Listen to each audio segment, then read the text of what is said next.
Super star Krishna, నటభూషణ Sombabu, glamour queen Jayaprada, సాజనేడి జయసుధ ఈ నలుగురు కలిసి నటించినటువంటి మహాసంగ్రామం ఇది 1985 సంవత్సరం ఫిబ్రవరి 14వ తేదీన ఆంధ్రప్రదేశ్ అంతా కూడా రిలీజ్ అయింది. అయితే ఈ సినిమా రిలీజ్ అవ్వడం కాదు, ఒక విజయవంతమైన సినిమా కూడా. కాకపోతే ఆశించినంత స్థాయిలో విజయం లభించలేదు. కానీ ఒక వివాదం మాత్రం తెలుగు ప్రేక్షకులకి ఆ రోజు అసలు ఎక్కడా కూడా భరించలేనటువంటి వార్తగా తయారైంది. అదేంటంటే సూపర్ స్టార్ కృష్ణ, నటభూషణ సోమబాబు వాళ్ళిద్దరూ కెరీర్లో కలిసి గూఢచారి 116తో కెరీర్ స్టార్ట్ చేసి వాళ్ళిద్దరు కాంబినేషన్ లో ఎన్నో మంచి సినిమాలు వచ్చాయి. 90% పైగా విజయవంతమైన సినిమాలే అవన్నీ కూడా. అయితే ఈ మహాసంగ్రామం దానికి ఫుల్ స్టాప్ పెట్టింది.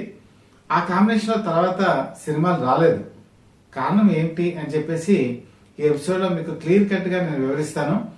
లాస్ట్ అంతం కూడా మీరు ఎక్కడ స్కిప్ అవ్వకుండా వినండి. అయితే అసలు ఒక ఇద్దరు స్టార్స్ మధ్య విభేదాలు ఎందుకు వస్తాయి, రావడానికి కావాల్సిన పరిస్థితులు ఏంటి? ఇక్కడ సోమబాబు ఈ సినిమా రిలీజ్ అయిన తర్వాత ఈయన చాలా అప్సెట్ అయ్యారు. తన పాత్ర నిడివి చాలా తక్కువగా ఉంది, అలాగే కృష్ణకి ఈ విషయంలో బాగా ఇంపార్టెన్స్ ఉంది కాబట్టి నేను పరుచూరి బ్రదర్స్ సినిమాల్లో వాళ్ళని ఓచకోత కోస్తానని చెప్పి అన్నారు. ఓచకోత కోయటం అంటే దాని అర్థం మామూలుగా కాదు. ఎందుకంటే సోమబాబు బేసికల్ గా శాంత స్వభావి, ఎవరిని ఎప్పుడు కూడా తన కెరీర్లో ఒక మాట అనలా. కానీ ఈ క్యారెక్టర్ విషయంకి వచ్చేప్పటికి ఆ పాత్ర తీరుతెన్నులు మలిచిన తీరు అని బాగా అప్సెట్ చేసింది. తర్వాత నిర్ణయం కూడా ప్రకటించారు, ఇక మల్టీ స్టార్ సినిమాలో నటించింది అని చెప్పి. ఇది ఆ రోజు కృష్ణ అభిమానులకి చాలా బాధాకరంగా అనిపించింది. ఎందుకంటే వాళ్ళిద్దరు మంచి ఫ్రెండ్స్. సినిమా రంగంలోకి వచ్చిన తర్వాతే కాదు, అంతకుముందు కూడా వాళ్ళిద్దరు ఫ్రెండ్సే. అలాంటి వాళ్ళు ఈ సినిమాలో విడిపోతున్నారన్న బాధ అందరికీ కలిగింది. అదే టైంలో కృష్ణకి కూడా చాలా ఎదురు దెబ్బలు తగిలాయి. అంతవరకు ఆయనకు బాగా సన్నిహితంగా ఉన్నట్టు వాళ్ళందరూ విడిపోయినటువంటి సమయం. ముఖ్యంగా బాలసుబ్రహ్మణ్యం 1985 సంవత్సరంలోనే నిర్ణయం, వాళ్ళిద్దరి మధ్య విభేదాలు, పాడటం మానేశాడు బాలసుబ్రహ్మణ్యం. అలాగే ఈనాడు పత్రికకి సంబంధించినటువంటి చీఫ్ ఎడిటర్ అప్పట్లో రామోజీరావు, ఆయన కూడా ఈయనకి బాగా సన్నిహితం. కాంగ్రెస్ పార్టీలో చేరినందు వల్ల వాళ్ళిద్దరి మధ్య విభేదాలు వచ్చాయి, మాట్లాడుకోలేని పరిస్థితి కూడా వెళ్ళిపోయారు. అలాగే ఎంతో ఇష్టమైన డైరెక్టర్ కె రాఘవేంద్రరావు, అగ్నిపర్వతం ఆ సినిమాలోనే వాళ్ళకి గొడవలు వచ్చి వాళ్ళు కూడా సినిమాలు చేయకూడదని చెప్పి నిర్ణయించుకున్నారు. సో ఇలాగా చాలా మంది సన్నిహితంగా ఉన్నటువంటి వాళ్ళలో విడిపోతున్నటువంటి టైంలో ఈ మహాసంగ్రామం కూడా ఒక పెద్ద ఎదురు దెబ్బే తీసింది. దాంతో చాలా మంది అభిమానులు, అటు సోమబాబు అభిమానులు కానీ కృష్ణ అభిమానులు కానీ వాళ్ళిద్దరు కృష్ణా జిల్లా ఉంటారు కానీ సినిమాలు చేయకపోవడం ఏంటని చెప్పి బాధపడ్డారు. అయితే ఎందుకు ఈ మహాసంగ్రామం ఇద్దరి మధ్య క్లాషెస్ తీసుకొచ్చింది అంటే ఇందులో కృష్ణ తప్పు లేదు, సోమబాబు తప్పు కూడా లేదు. కాకపోతే సోమబాబు ఒక మాట అన్నారు, మల్టీ స్టార్ మూవీస్ లో నటించిందని చెప్పిన ఆయన తర్వాత కాలంలో ముగ్గురు మిత్రులు అనేటువంటి సినిమా చేశారు. ముగ్గురు మిత్రుల్లో మురళీమోహన్ ఉన్నారు, చంద్రమోహన్ ఉన్నారు, అలాగే ఈయనున్నారు. అది మల్టీ స్టార్ మూవీనే. తర్వాత అశ్వమేధం సినిమా చేశారు. అశ్వమేధం సినిమా ఎవరిది? బాలకృష్ణ సోమబాబుది. వాళ్ళది మల్టీ స్టారే. తర్వాత బలరామకృష్ణ అని చెప్పి ఒక సినిమా తీశారు, అందులో సోమబాబు రాజశేఖరు, అది కూడా వాళ్ళిద్దరు మల్టీ స్టారే. అయితే ఎందుకు మల్టీ స్టార్ చేయనన్న ఆయన మల్టీ స్టార్ చేశారు అంటే ఇండైరెక్ట్ గా ఆయన కృష్ణతో నేను నటించను అని చెప్పడమే. నిజంగానే వాళ్ళిద్దరు కలిసి నటించలా. తర్వాత కాలంలో కొన్ని ప్రయత్నాలు జరిగాయి. బిబి రాజేంద్ర ప్రసాద్ ఈ ప్రయత్నాలు చేశారు, వాళ్ళిద్దరు కాంబినేషన్ ఒక సినిమా తీద్దామని కూడా ప్రయత్నం చేశారు, కానీ అది కుదరలా. దాంతో వాళ్ళిద్దరు మళ్ళీ కలిసి నటించలేదు. అయితే ఇంత స్నేహ బంధం, వాళ్ళిద్దరి మధ్య గాఢమైన అనుబంధం ఎందుకు విడిపోయింది, దీనికి కారణాలు ఏంటంటే ఫస్ట్ ఈ సినిమాకి డైరెక్టర్ ఏ కోదండరామరెడ్డి. కోదండరామరెడ్డికి సోమబాబుకి చాలా మంచి పరిచయం ఉంది. వాళ్ళిద్దరూ కూడా చాలా సన్నిహితంగా ఉంటారు, ఒక అనందముల్లా ఉంటారు. ఇల్లాలు ప్రియురా లాంటి సూపర్ డూపర్ హిట్ ఇచ్చింది కూడా ఏ కోదండరామరెడ్డి. మరి పరుచూరి బ్రదర్స్ కూడా సోమబాబుతో మంచి అవినాభావ సంబంధం ఉంది. ముందడుగనేటువంటి సినిమా వాళ్ళు చేసినటువంటి మొట్టమొదటి కమర్షియల్ సినిమా, అది కూడా మంచి super duper hit Suresh productions అందించింది. మరి సురేష్ ప్రొడక్షన్స్ లో అంత హిట్ ఇచ్చినటువంటి పరుచూరి బ్రదర్స్ ఈ సినిమాలో ఎందుకు వాళ్ళ ప్రాధాన్యత సోమబాబుకి తగ్గిస్తారు, ఇది తెలుసుకోవడానికి సోమబాబుకి 2 సంవత్సరాల సమయం పట్టింది. ఎందుకంటే అసలు జరిగింది ఏంటంటే, ఎప్పుడైనా సరే హీరో కృష్ణకు ఉన్నటువంటి గుణం ఏంటంటే అందరికీ సమ ప్రాధాన్యం లభించాలని ఆయన తత్వం. నేను ఆల్మోస్ట్ అలా జాతీయ తెలుగు దినపత్రికలో జనరల్ మేనేజర్ హెచ్ఆర్ గా పనిచేస్తున్నప్పుడు హైదరాబాద్ లో పద్మరాజ్ స్టూడియోస్ తో తరచుగా కృష్ణ కలిసినప్పుడు నేను ఈ మహాసంగ్రామ ప్రస్తావన తీసుకొచ్చాను. ఏమంటే అసలు ఎందుకని నా ప్రాధాన్యత తగ్గింది, మీరైనా కనీసం జనగా అన్ని కేర్ తీసుకుంటారు కదా అన్నప్పుడు అన్న ఒకటే మాట చెప్పారు. నేను మల్టీ స్టార్ మూవీస్ లో చేసినప్పుడు స్క్రిప్ట్ అవతల పక్క ఎవరైతే హీరో ఉంటారో వాళ్ళకి ఇచ్చేస్తాను. ఇచ్చి మీకు ఏ క్యారెక్టర్ నచ్చిందో అది చేయండి, మిగతా క్యారెక్టర్ నాకు ఇవ్వండి అని చెప్తాను. ఫర్ ఎగ్జాంపుల్ నిప్పులాంటి మనిషి ఉంది. నిప్పులాంటి మనిషి సినిమాలో క్లైమాక్స్ మార్చవలసిన పరిస్థితి ఏర్పడింది. నేను అప్పుడు శివాజీ గణేష్తో ఏం చెప్పానంటే, ఈ మార్పులు చేర్పులు మీకు ఇష్టమేనా అని అడిగాను. ఆయన ఒప్పుకున్న తర్వాత మాత్రమే మార్పులు చేర్పులు చేశాను. నేను ఏ స్క్రిప్ట్ అయినా సరే సోహన్ బాబుతో కలిసి నటించినట్టు ఏ స్క్రిప్ట్ చూసుకున్నా కూడా ముందు సోహన్ బాబుకి ఏ క్యారెక్టర్ కావాలో ఆయనకి ఇవ్వండి, తర్వాత క్యారెక్టర్ నేను చేస్తానని చెప్పిన రోజులు చాలా ఉన్నాయి. ఇందులో నా ప్రమేయం ఏ మాత్రం లేదని చెప్పి నాతోనే స్వయంగా చెప్పారు. మరి పరుచూరు బ్రదర్స్ అంత బాగా క్లోజ్ గా ఉండేటువంటి వాళ్ళు ప్రాధాన్యత ఎందుకు తగ్గిస్తారని చెప్పి అనుకుంటే అది ప్రాధాన్యత తగ్గించడం కాదు. యాక్చువల్గా ఇక్కడ చేసినటువంటి సినిమాలో 2 క్యారెక్టర్స్ ఉన్నాయి. ఒకటి రెవల్యూషనరీ క్యారెక్టర్, ఒకటి ఆర్మీ ఆఫీసర్ క్యారెక్టర్. ఈ ఆర్మీ ఆఫీసర్ క్యారెక్టర్ కొన్ని ఇన్సిడెంట్స్ కనుక చూసుకున్నప్పుడు ఈ రెవల్యూషనరీ క్యారెక్టర్ తో క్లాష్ అవ్వటం, అలాగే కొంత హాస్యపరమైన సన్నివేశాలు ఉండటం ఆ రోజు సెన్సార్ చేసినటువంటి విభాగంలో ఒక ఆర్మీ ఆఫీసర్ కి నచ్చల. దాంతో ఆయన ఏం చేశారంటే చాలా అబ్జెక్షన్స్ చెప్పారు, కట్స్ కూడా చాలా చెప్పారు. ఈ కట్స్ అన్ని కట్ చేసుకుంటూ వెళ్ళిపోయినప్పుడు 3000 feet సోహన్ బాబు ఉన్నటువంటి క్యారెక్టర్ నిలువుని తగ్గించేయడం జరిగింది. అంటే 3000 feet తగ్గిపోయింది అంటే ఆ పాత్ర స్వరూప స్వభావాలన్నీ పూర్తిగా మారిపోయాయి. మరి అంత పాత్ర తగ్గిపోయేటప్పటికి సినిమా రిలీజ్ అయిన తర్వాత ఏమైందంటే ఆ సినిమా చూసిన వాళ్ళకి సూపర్ స్టార్ కృష్ణకేమో ఎక్కువ క్యారెక్టర్ ఇచ్చినట్టు, నటభూషణ సోహన్ బాబుకి ఇంపార్టెన్స్ లేని క్యారెక్టర్ ఇచ్చినట్టుగా అందరికీ కూడా బాధపడ్డారు. కానీ యాక్చువల్గా జరిగింది ఏంటంటే అది సెన్సార్ కున్న ప్రాబ్లం మాత్రమే. ఈ విషయం తెలిసేటప్పటికి సోహన్ బాబు కొంత రియలైజ్ అయ్యారు, పరుచూరి బ్రదర్స్ కి దగ్గరయ్యారు. కానీ అప్పటికే కృష్ణ సోహన్ బాబు మధ్య ఒక అగాధం అనేది ఏర్పడిపోయింది. ఆ తర్వాత కాలంలో ఒక ఏ సినిమా కూడా వాళ్ళిద్దరి మధ్య రాల. అయితే సినిమాలో ఒక టైటిల్స్ లో కూడా ఒక సెంటిమెంట్ ఉంటుంది. కొన్ని టైటిల్స్ మనుషులను ఇబ్బంది పెడతాయి, మానవ సంబంధాలను దెబ్బతీస్తాయి. ఉదాహరణకి ఎదురీత అనేటువంటి ఒక సినిమా ఉంది. ఇది ఎన్టీ రామారావు, వాణిశ్రీ నటించారు. దీనికి విఎస్ఆర్ స్వామి ఎక్కువ కృష్ణ సినిమాలకి కెమెరా హ్యాండిల్ చేస్తుంటారు. ఈయన ప్రొడ్యూసర్ గా మారి ఆ సినిమా తీశారు. అయితే ఈ సినిమా ఎదురీత మనకు తెలుసు కదా, ఏటికి ఎదురెదడం. ఎంత ఈ సినిమా మొదలు పెట్టినప్పటి నుంచి చివరి వరకు కూడా ప్రొడ్యూసర్ ఏటికి ఎదురైతే ఎదారు, సినిమాకి లాభాలు రాలా. అలాగే పోరాటం అనేటువంటి సినిమా వచ్చింది. కృష్ణతో కోడి రామకృష్ణ డైరెక్ట్ చేశారు. శాఖమూరి రామచంద్రరావుని దీనికి ప్రొడ్యూసర్. ఈ పోరాటం అంటే ఏంటి, ఒక యుద్ధం లాంటిది. ఈ పోరాటం సినిమా షూటింగ్ జరుగుతున్నప్పుడు కోడి రామకృష్ణకి శాఖమూరి రామచంద్రరావుకి మధ్య గొడవలు వచ్చాయి. ఆ గొడవలు ఎంతవరకు వచ్చాయంటే ఎదురు కొట్టుకునేంత స్థాయికి. అంటే ఆ టైటిల్ పోరాటం, అలాగే నిజ జీవితంలో కూడా అలాగే జరిగింది పోరాటం. అలాగే మనం రాజమండ్రి పరిసర ప్రాంతాల్లో జరిగేటువంటి రాజబాబు సినిమా మనిషి రోడ్డున పడ్డాడు. ఇక్కడ టైటిల్ చూడండి, మనిషి రోడ్డున పడ్డాడు. ఇది నెగటివ్ ఇంపాక్ట్. నిజంగానే ఈ సినిమా తీసిన తర్వాత రాజబాబు అప్పులు పాలయ్యి నిజంగా రోడ్డున పట్టడం జరిగింది. దాంతో దివాళా తీయడం జరిగింది. అంతవరకు మంచి స్టార్ ఇమేజ్ తో వెళ్ళినట్టు రాజబాబు చాలా ఇబ్బందులు పడటం కూడా జరిగింది. ఇది కూడా ఒక నెగటివ్ క్యాప్షనే. అలాగే కృష్ణరాజుతో ఒక టైటిల్ వచ్చింది. ఆ టైటిల్ ఏంటంటే బాబులు గాడి దెబ్బ. సినిమా స్టోరీ నిజంగా చాలా బాగుంటుంది, కానీ బాబులు గాడి దెబ్బ అనేటప్పటికీ ఆడవాళ్ళందరూ కూడా భయపడ్డారు ఏంటి ఈ సినిమాని. దాంతో చాలా మంది లేడీస్ ఈ సినిమాని అవాయిడ్ చేశారు. మంచి సినిమా అయినా క్యాప్షన్ బాగోకపోవడం వల్ల, టైటిల్ బాగోలేకపోవడం వల్ల ఆ సినిమా ఆశించిన స్థాయిలో విజయం సాధించాల.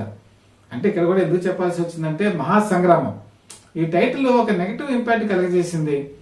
అంతవరకు మంచి క్లోజ్ గా ఉండేటువంటి కృష్ణ సోహన్ బాబుని విడదీసింది ఈ మహాసంగ్రామం. అయితే ఈ మహాసంగ్రామం నేపథ్యం ఏమిటి, ఇది చాలా ఆసక్తికరమైన అంశం. అసలు మొట్టమొదట ఈ సినిమాలో కృష్ణ సోహన్ కాదు, ఎన్టీ రామారావుతో ఈ సినిమా తీయాలని చెప్పి అనుకున్నారు. అది కూడా ఎవరు, సంయుక్త ఆర్ట్ మూవీస్ వాళ్ళు. వీళ్ళెవరు, ఖైదీ సినిమా తీసినటువంటి నిర్మాతలు. ఖైదీ సినిమా తీయటానికి ముందుగానే వీళ్ళు ఎన్టీ రామారావుతో సినిమా తీయాలని సంకల్పించారు. దానికి నేపథ్యం ఏంటంటే నెల్లూరు జిల్లాకు చెందిన వాళ్ళే ఈ ధనుంజయ రెడ్డి, అలాగే ఈ మామూలుగా అప్పుడు ఉన్నటువంటి ఎంఎస్ రెడ్డి, వీళ్ళిద్దరూ కూడా చాలా సన్నిహితంగా ఉండేవాళ్ళు. MS Reddy Mallemala auto productions మీద ఎన్నో సినిమాలు తీసినట్టు వ్యక్తి. అప్పుడు సుబ్బరామిరెడ్డి అని చెప్పేసి, అప్పుడు ఒంగోలులో మాగుంట సుబ్బరామిరెడ్డి అంటే అందరికీ తెలుసు, ఇలా రాజకీయాల్లో కాంగ్రెస్ పార్టీ తరఫున ఉండేవాళ్ళు. అప్పుడు ఎన్టీ రామారావుతో ఆయన ఒక ఇన్విటేషన్ పంపించారు ఎంఎస్ రెడ్డితో స్నేహం భారంతో. అదేంటంటే మాగుంట సుబ్బరామిరెడ్డి నెల్లూరులో కొన్ని థియేటర్స్ కట్టారు. ఆ థియేటర్స్ ని ఎవరైనా పెద్ద వ్యక్తి వచ్చి ఓపెన్ చేస్తే బాగుంటుందని చెప్పి ఎన్టీ రామారావు పిలిచారు. ఎన్టీ రామారావు పిలవంగానే వచ్చారు, ఎందుకంటే ఎంఎస్ రెడ్డి మీద అభిమానంతో. దానికి ఓపెనింగ్ చేశారు. ఆ విధంగా మాగుంట సుబ్బరామిరెడ్డికి ఎన్టీ రామారావుకి మధ్య ఒక స్నేహ సంబంధం కుదిరింది. ఇది ఎప్పుడు ఆయన తెలుగుదేశం పార్టీ స్థాపించక ముందు, రాజకీయాల్లోకి రాకముందు. అయితే వచ్చిన తర్వాత ఆ స్నేహ బంధం చేత వాళ్ళిద్దరూ క్లోజ్ గా ఉండటం, అనేక సార్లు మాట్లాడుకోవడం జరిగింది. ఈ లోపలలోనే భువనేశ్వరి మ్యారేజ్ కూడా అయింది. అది కూడా ఎవరితో? చంద్రబాబు నాయుడుతో. సో చంద్రబాబు నాయుడుకి ఈ మ్యారేజ్ జరిగినప్పుడు చాలా మంది ఇన్వైట్ చేశారు. అందులో మాగుంట సుబ్బరామిరెడ్డి కూడా ఒకరు. ఆయనకి సదర్న్ హోటల్స్ అని చెప్పి ఒక చైన్ హోటల్స్ ఉన్నాయి. దాంట్లో ఎన్టీ రామారావుకి సంబంధించినటువంటి అతిథులు వీళ్ళందరినీ కూడా అందులో అకామిడేట్ చేయటం జరిగింది. బాగా జరిగింది మ్యారేజ్. మాగుంట సుబ్బరామిరెడ్డి కూడా తన కోఆపరేషన్ అందించారు. అయితే ఈ బిల్స్ అవి ఉంటాయి కదా, ఇది వచ్చిన గెస్ట్లకి ఈ రూమ్ బిల్స్, తర్వాత భోజనం, ఇవన్నీ ఆ బిల్స్ గురించి మాట్లాడటానికి మాగుంట సుబ్బరామిరెడ్డి వెళ్ళినప్పుడు ఎన్టీ రామారావు ఒక మాట అన్నారు, మీరు చాలా బాగా చేశారు బ్రదర్, మా అమ్మాయి పెళ్లి మీ అమ్మాయి పెళ్లిలాగా చేశారు అని చెప్పి అన్నారు. దాంతో మాగుంట సుబ్బరామిరెడ్డికి ఆ బిల్స్ ప్రస్తావన తేవటం అనవసరం అనిపించింది. ఎందుకంటే ఆయన ఒక ఆత్మీయుడిగా మాట్లాడారు, మనం కూడా ఆత్మీయతతోనే ఉండాలి. కాబట్టి ఆయనతో ఏదైనా ఒక సినిమా తీయాలి అని చెప్పి సంకల్పించుకున్నారు. సంకల్పించుకుని నేను చెప్పాను కదా, సంయుక్త ఆర్ట్ మూవీస్ వాళ్ళకి బాగా క్లోజ్ ఫ్రెండ్స్, నెల్లూరుకి సంబంధించింది. ఏ కోదండరామరెడ్డి కూడా నెల్లూరుకి మైపాడికి సంబంధించిన వ్యక్తి. కాబట్టి ఈ కాంబినేషన్ లో ఒక సినిమా చేద్దామని చెప్పి ఈ మహాసంగ్రామం కథని రెడీ చేసుకున్నారు. ప్రొడ్యూసర్ ప్రదేశ్ కథని సమకూర్చారు. అయితే ఎన్టీ రామారావుకి ఒక అలవాటు ఉంది, ఏదైనా సరే ఒక మొత్తం కథంతా కూడా అరగంటలోనే చెప్పేయాలి, తర్వాత తన పాత్ర ఏంటో చెప్పాలి. ఇవన్నీ కనుక ఓకే అనుకుంటే అని ప్రొసీడ్ అంటారు. కానీ ఈ సినిమా కథ వెళ్ళి మరి అందరూ చెప్పారు, చెప్పిన తర్వాత బాగుంది బ్రదర్ అన్నారు, కానీ ప్రొసీడ్ అని మాత్రం అల్లా. దాంతో వాళ్ళకి డౌట్ వచ్చింది, ఏంటి ఎందుకని వెళ్ళి నా అనట్లేదు, సినిమా తీసేద్దాం కదా, ఇది ఎప్పుడో జరిగింది 1981 ప్రాంతంలో జరిగింది సంవత్సరంలో. దాంతో వాళ్ళు ఏం చేశారంటే త్రివిక్రమరావుని వాళ్ళ బ్రదర్ అని కన్సల్ట్ చేశారు. ఏమండి ఈయన ఓకే చెప్పారు, కథ అంతా బాగుందన్నారు, ప్రొసీడ్ అనట్లేదు, ఏంటి విషయం అంటే అప్పుడు త్రివిక్రమరావు చెప్పారు, ఎన్టీ రామారావు రాజకీయాల్లోకి రాబోతున్నారు, కాబట్టి ఇటువంటి పరిస్థితుల్లో ఇప్పటికే కొన్ని సినిమాలు నిర్మాణంలో ఉన్నాయి, ఈ సినిమా కనుక ఒప్పుకుంటే మరి రాజకీయాల్లో కనుక వెళ్ళినట్టయితే మీరు ఇబ్బంది పడతారు, అందుకే దీనికి ఓకే అని చెప్పలేదని చెప్పారు. దాంతో వాళ్ళు ఏం చేశారంటే కొంతకాలం వెయిట్ చేశారు. ఈ లోపలనే 82 మార్చి 29న తెలుగుదేశం పార్టీ స్థాపన, రాజకీయాల్లో బాగా యాక్టివేట్ అవటం అన్ని చూసిన తర్వాత వాళ్ళు ఆ స్క్రిప్ట్ని తీసుకెళ్లి పక్కన పెట్టేశారు. పక్కన పెట్టి అప్పుడు ఏం చేశారంటే ఈ ఖైదీ సినిమాని నిర్మాణం చేద్దామని చెప్పి ఖైదీ సినిమాని పూర్తిగా ఉంచి దాన్ని రిలీజ్ చేశారు 83లో.